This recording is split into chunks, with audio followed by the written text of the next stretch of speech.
अहम खबर है, पंजाब हुकूमत का बड़ा फैसला। ऑरेंज लाइन मेट्रो ट्रेन में बुजुर्गों को मुफ्त सफरी सहूलत दी जाएगी। मेट्रो ट्रेन में खुसूसी अफराद को भी मुफ्त सफरी सहूलत हासिल होगी। इस हवाले से मजीद तफसीलात बताएंगे ब्यूरो चीफ खावर अब्बास हमारे साथ मौजूद हैं। जी खावर। जी बिल्कुल, पंजाब चौधरी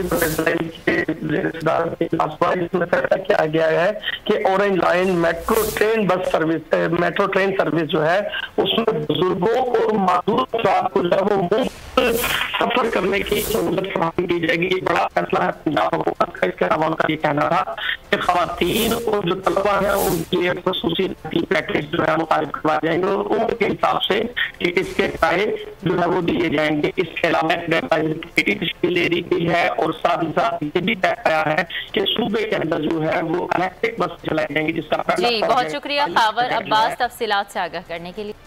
और कराची में